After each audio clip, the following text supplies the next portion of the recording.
Well guys, 2021 has come to an end, and for some people, that might mean making a list of New Year's resolutions. But for weebs, we all know what kind of list we'll be making. An unhealthy backlog of new seasonal anime we know we'll never get to, but Mark gets planned to watch on my anime list anyways. That's right, new year, new me, and I'm back to making anime content, baby. But you might be thinking, wait, out of every big anime YouTuber who makes seasonal videos, why should I watch this idiots? Well, the same reason you would choose to go to your local pizza restaurant rather than a Pizza Hut, support your local businesses or whatnot. Anyways, I'm gonna stop boring you with this stupid intro now and get to the actual anime. This is the best anime I could find in winter 2022.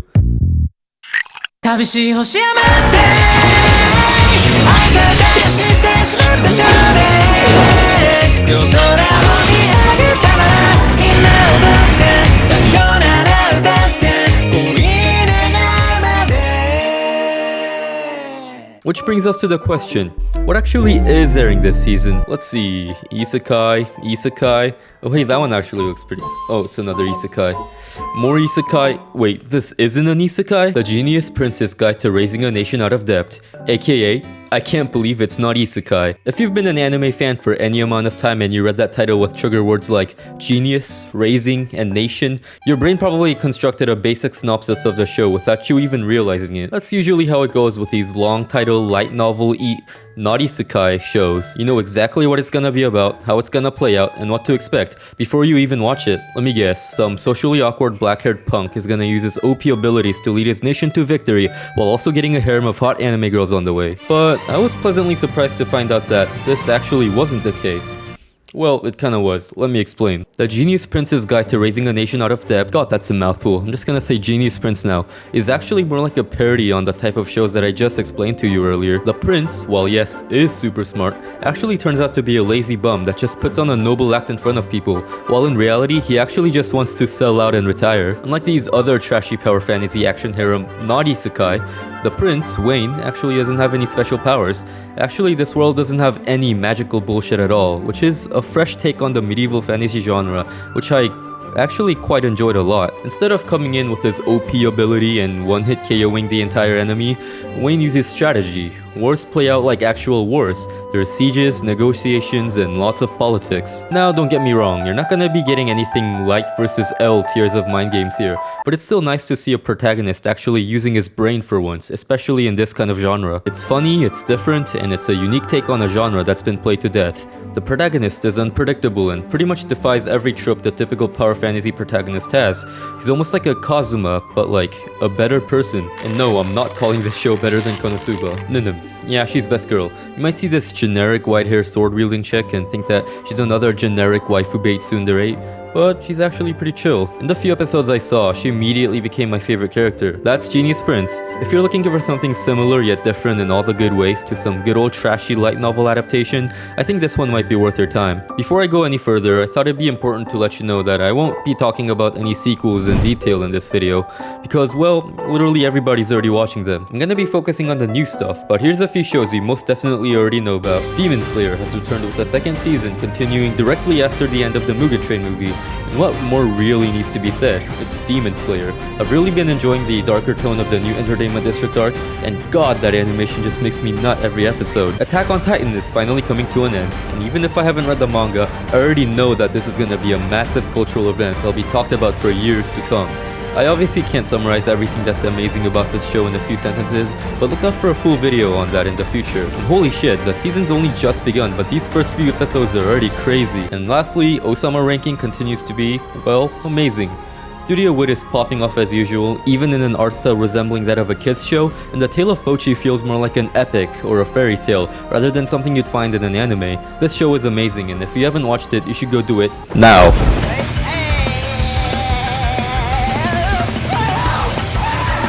Now that we got that out of the way, it's time to get to the good stuff. We're talking post-apocalyptic, gangs, illegal drugs, hookers, and weaponized hippopotamuses. Sabokoi Bisco may be set in a post-apocalyptic Japan, but this world is nothing like anything you've seen before. When I first saw the trailer for this anime with no prior knowledge of the light novel whatsoever, I had no idea what to expect. And 3 episodes later, I still have no idea what the hell is going on. Set in the future where Japan was blown up by an unknown source, a disease called rusting threatens to wipe out humanity. and trying to save the world are mushroom protectors. We're trying to cure rusting by shooting mushroom arrows and growing mushrooms everywhere. But they face one small problem because the government has brainwashed the people into thinking that these mushrooms are actually spreading the rusting. Then comes Bisco Akeboshi, an infamous mushroom keeper wanted as a terrorist pretty much anywhere he goes. So starts the journey of Milo, the local doctor, and Bisco as they set out to find the rust eater mushroom, which is said to completely cure all rusting. If that synopsis sounded like a jumble of words that made absolutely no sense, well, I don't blame you. But plot aside, I think Sabokoi Bisco has to be one of the most creative stories I've seen in a long time.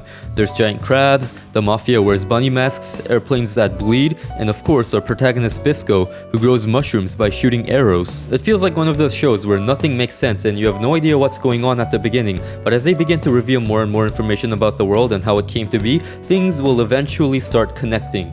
3 episodes in and I still have no idea where the show will go or how the story will pan out, but the light novel seems to have been received pretty well, so I'm excited to see how it turns out. The art can sometimes be hit or miss. Holy shit, are those 2D animals.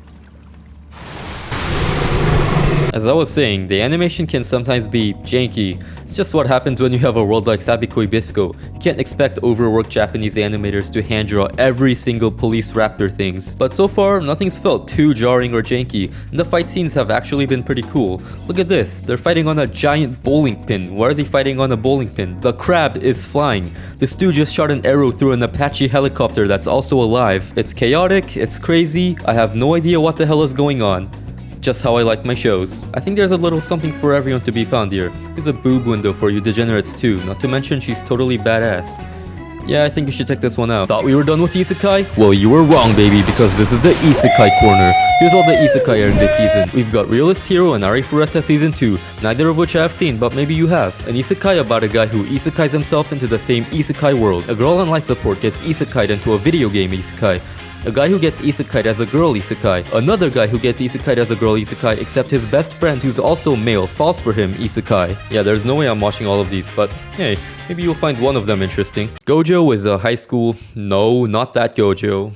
God, Jujutsu Kaisen fans. Gojo is a high schooler, but he's not like the other kids. You see, while the typical teenage boys his age are watching anime or hentai, Gojo makes dolls. His hobbies and interests don't exactly align with other kids his age, which causes him to not really know how to fit in or to carry a conversation. He just entered high school, but he still doesn't have any friends. Until...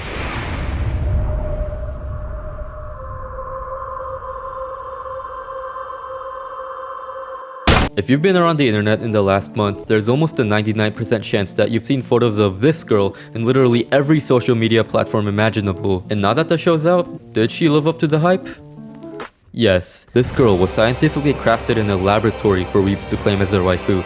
She's your flavor of the month anime girl. Yeah, the ones you'll be seeing on everyone's profile pictures. She's cute, she's nice, she's relatable. All things that a lonely weeb would want. Now, that's not me, because I actually touch grass. I'm just saying that r/anime memes would eat this shit up and make god-awful memes about her. Now, let me pull you aside and get real with you for a minute. Listen, champ, you've already seen the show, haven't you? Yeah, that's what I thought. You saw the hot anime girl in the poster and you clicked watch. Don't try to hide. Give me your goddamn lunch money. In my experience, these types of waifu of the season shows are a slippery slope because said main girls are often the only selling point the show has. So, does my DressUp Darling have something to offer other than the hot girl in the thumbnail? I actually think it does. The first episode sets up her 2 main characters, followed up immediately by an episode consisting of 100% 20 minutes of full-on fan service. But what really caught my attention was the 3rd episode, where Gojo and Marin go shopping, because that was when I really began to see that Gojo was actually his own character instead of a blank-faced self-insert. You can tell that he really cares about his craft and wants to get better, and you can see just how genuinely passionate Marin is about cosplaying, even if the character is from...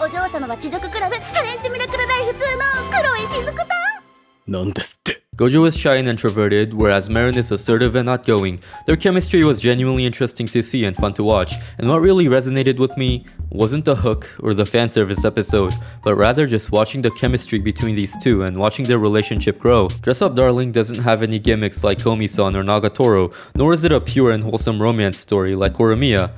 What it does have is a hot girl.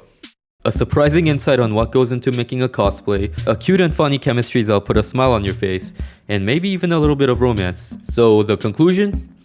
Yeah, I watched it for the hot girl in the thumbnail too.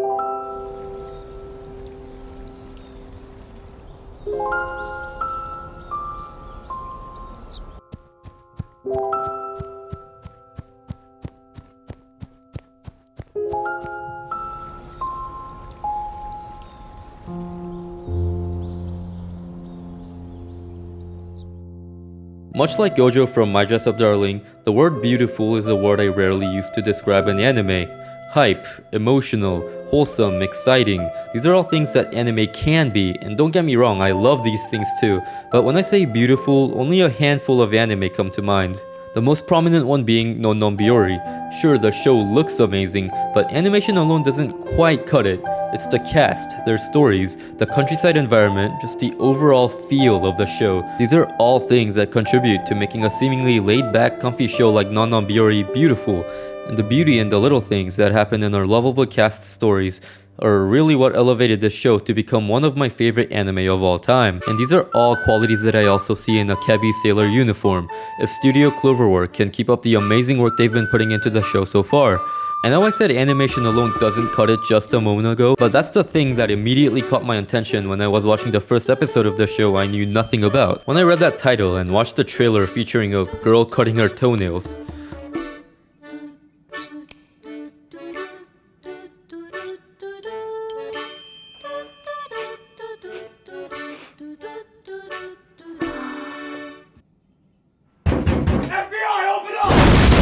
well, let's just say my first impressions weren't exactly the greatest. But man, this show looks freaking beautiful.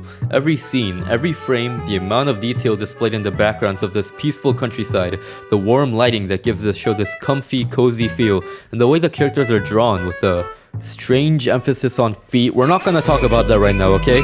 Shut up, we're not talking about feet. Cloverworks has truly blessed our eyes again. But if animation was the only good thing about this show, well, I wouldn't be talking about it right now.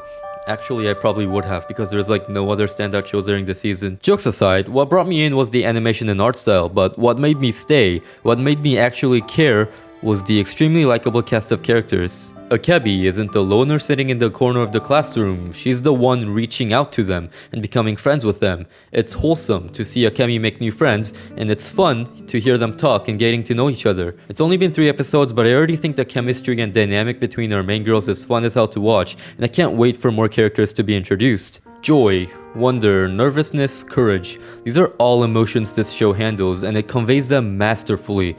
There's no romance to keep you coming back, or some teenage drama for cheap thrills. Akebi-chan no Sailor Fuku gives you a reason to keep coming back, instead of holding you hostage like an abusive relationship. It's a slice of life, nothing actually happens. It's cute girls doing cute things. But it's more than that. It's about friendship, it's about family, it's about making memories.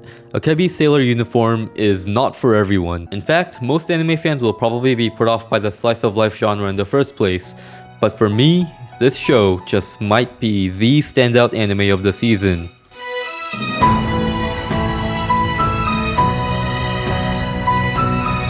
Oh, and the feat's pretty great too.